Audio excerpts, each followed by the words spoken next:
Greetings, welcome to the range. My name's Seth. If you don't know me, I'm a forager who started working with you and then progressed into making bows. And now I'm here trying to spread a little bit of what I learned from this, both in techniques and mindset, I guess. Which sort of, I'll try not to plan these together, sort of ties into what I'm here to talk about. The other day, I said I'd try and not plan them together. The other day I made a video trying to talk about engineering technique into your bows. I say like a whole bunch of power tools kicked up, and then it started raining, so I only got to talk about the technique part, really, demonstrating the long held target draw versus the snapshot, the instinctive snapshot. Sort of the two different bows that you might learn to use that technique with, or try and build yourself. But yeah, what did I forget to talk about, or not get to talk about, sorry, and that was the sort of the engineering side of it, why you might consider making a short bow or a long bow and then try and engineer those shooting types into them. And with the Selfbow, which is what we're talking about today, for me it came down to the availability of the material. It's not common wood. Other countries it might well be, but here in merry old England, it's not easy to come by. It does blow over a lot. They get big and they seem to blow over. So it can be found. But you're not necessarily going to find the piece that you want. This is the starting point, I guess. If you start with, I want to make a U English longbow. The English longbow is a blueprint, it's a design similar to this. I'm not sure you can call this an English longbow because of its deflex reflex nature. I think English longbows tend to be really very flat. What it does have is quite a tubular nature to it, like an English longbow does. What it does need to be is long. You could call any longbow, any bow that's not a crossbow, a longbow. But when you're talking longbows, they got to be quite long. At least, your semi-long, American semi-longs are going to be your eye sort of level. English longbow, I think they want to be just above. But yeah, the piece of wood. If you're talking U longbows, if you're trying to make a U English longbow, there's got to be quite long. And not only does it have to be long, if you know about U Selfbows, they need to be free of major imperfections, or any imperfections ideally. So it really narrows down the piece of wood that you can use. And this is stuff that, to buy a stave this sort of length, this sort of quality, at least 100 quid. And let's say you're talking, you're trying to learn how to make bows at the same time. It's not really a viable option. And so I got lucky. I came across a Pacific yew tree that had blown across a path. So slowly but surely, I've been able to work my way through it. Starting with the smaller branches. This is one of the first ones I came across. So this is where you can start talking about what bow you can make with the piece of wood. Because with the yew bow, it's a bit of a negotiation with that piece of wood. You don't know what is underneath here, how the grains sort of weave together, how strong the thing actually is. So as you're making it, you're negotiating your design out of it. And that's one of the things you'd have to keep in mind is the length of the thing. It sounds obvious, but it will feed into the whole design process. And so I guess Shaman here is a good example. Let's get that one up now. Agent, side by side, and I see these are both about the same length. This one's 60 inches and this one's 60.5. From the off, with this stave, the original piece of wood, it's not as wide as this one was. So that is an area where you lose stored energy. And of course, the balance with these bows being stored energy versus how far you can pull it back. So this one, because of its thin nature, to retain stored energy in there, it's got the same tubular profile as the English longbow has. Because it's short, that profile, that tubular nature, is well, it's going to make it harder to pull full length. So to remedy that, this one's got, I think you call this one a straight deflex. So this side, either side of the handle, is very stout, very straight, almost front set from the handle. And we've got a bit, almost like a deliberate hinge here. But in the, I'll put this one up next to it as well. Whereas this one, because of its bladed nature, it can take a more front set approach. So this one stores energy in its thick tubular limbs, and this one stores energy in it being front set. Bang together. So both being the same length, both from the same piece of wood, in the feel of the bows, they're both dramatically different. This one is soft at the start and then ramps up real heavy at the end. So this would be good for your instinctive shooting. It's a very quick anchor point, or not at all at anchor point. And then this one, because it's more gradual, gradual bend across the limb. You feel it just evenly spread through the draw. This would serve your target style more. If you can get it to draw long enough. If it's still drawing short for the person, you're going to be shooting them very similarly. They're both quite quick designs because they're both short-limbed. And see the benefit of the longer-limbed piece, if you can get a hold of one,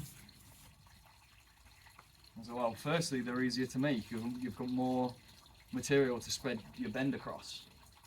So you're putting less strain on all the material. Because all this material stores a lot of energy. But they are slower.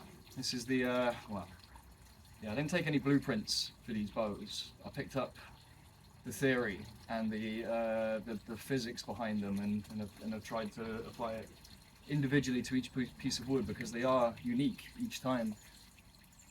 And then again, it's all been done before, so you can look into the, even though they look fairly similar, just being these different lengths and these different profiles, they require very slightly different thought in the making of them. Yeah, that's a fun one to keep a hold of with the English longbow. A big reason why it is the way it is because it was cheap and easy to make that way. Yeah, but precious nonetheless, because yew it's a very quick wood. It competes with bamboo in its memory and its ability to return to where it needs to be. So to unlock that, you have to sort of take into account the stored energy versus how far you want to pull it. And what I found, well, now I'm moving into trying more flat designs because, well, going back to foraging the wood, I had to work my way through the tree. First you get to these thinner branches, you clear through those, and then you get to the slightly thicker branches. So it gives you slightly different design options, even though they're both quite short. No reason why you can't make a bar of them. You see, you just need to take into account the stored energy versus the draw length. Now this one, Agent, is getting strung up. Can't have an archery video without showing you how I've got on. This one's only just reached full draw. Yep. Get over your tip overlay there.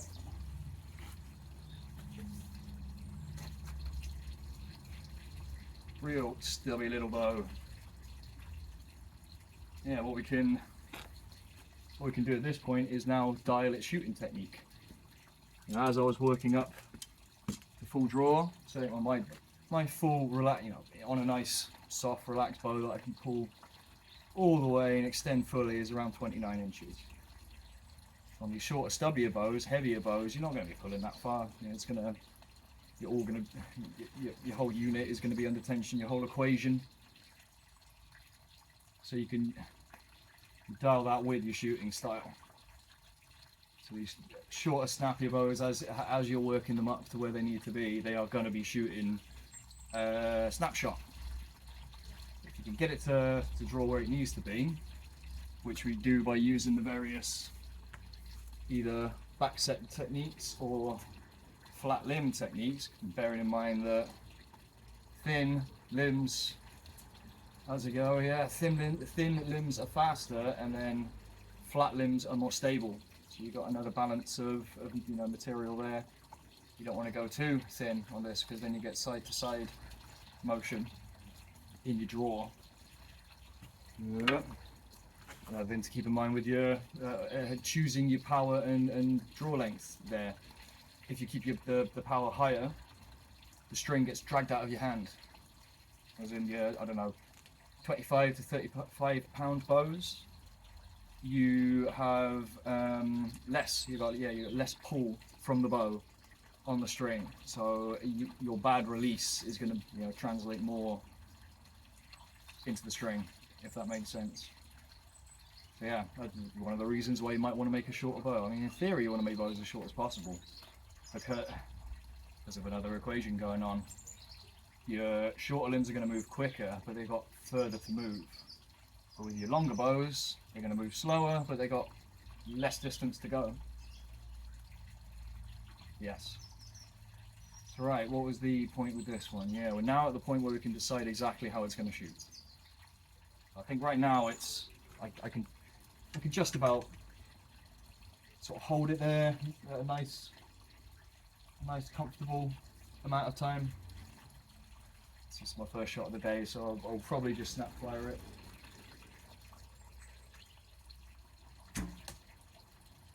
Yeah, pretty snap shot still, or at least until me and the bow warm up.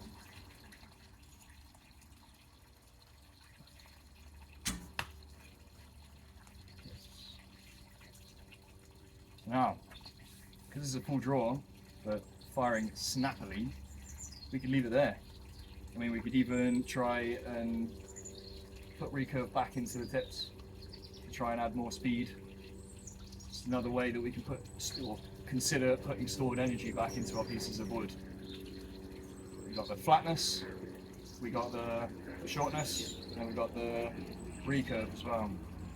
So I've been finding, to be completely off here, remember, through this process I have also learned bows.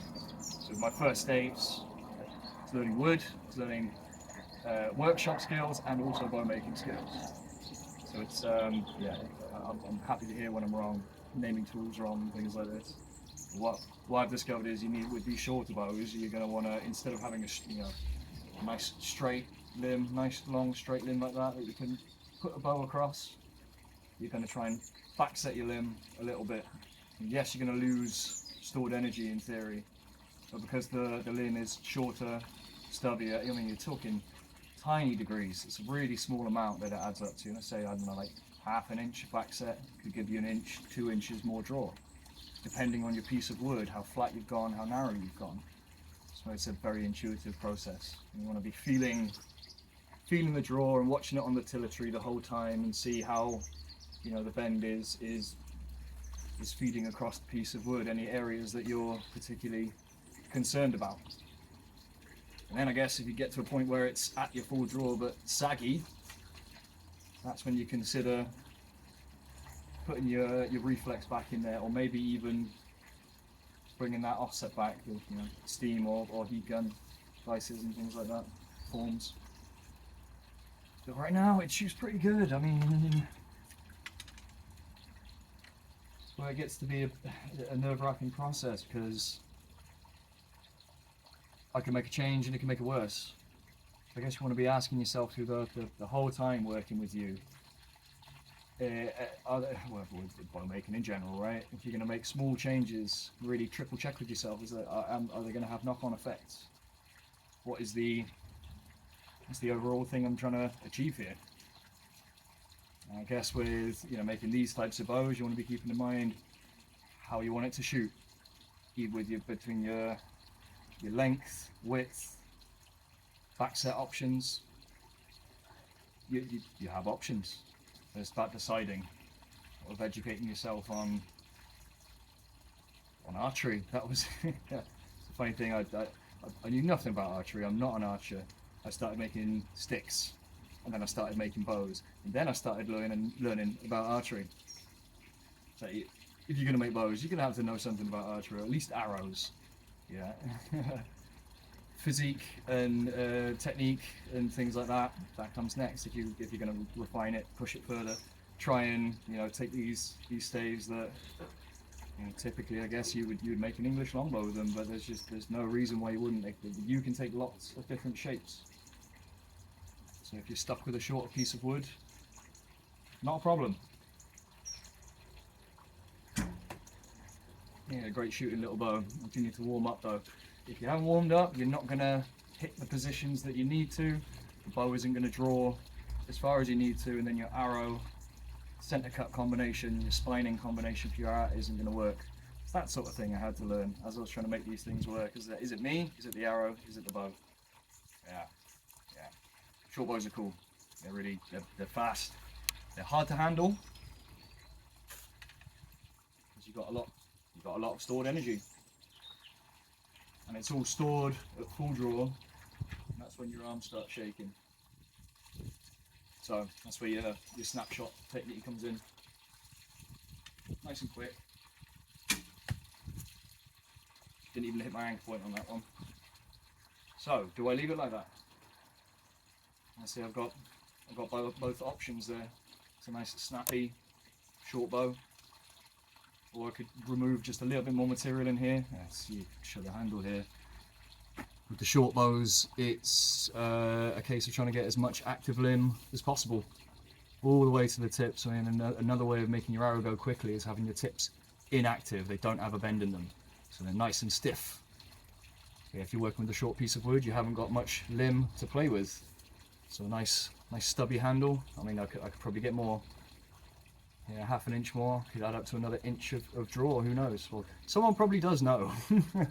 When you're working with more sensible woods like ash or hickory or something like that, I'm sure someone's has done the maths. They've you know, done all the limb widths and the lengths of the thing, and then the back sets of the thing, and then that will tell you exactly how far it's gonna pull with what length string on there and so on. You can get extremely scientific with these things if you want to. There's a huge amount of physics and biology as well between the wood and ourselves.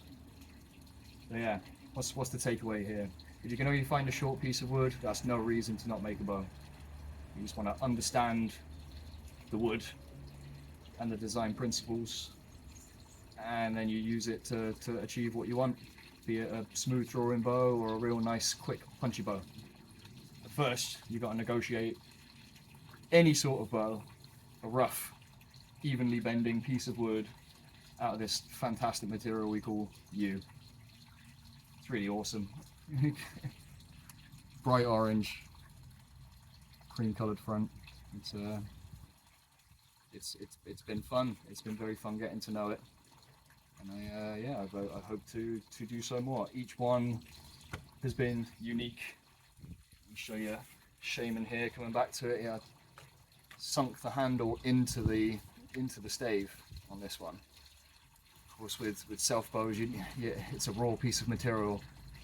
You don't get to pick and choose a real nice, neat one. Yeah, I mean, you've got to split it out of its log first, and you can create issues just from releasing it from its log in the first place. Like on this one, I didn't have a very wide starting point to mount the handle, so I went down a little bit. I ended up with the wedges sort of enclosing the handle.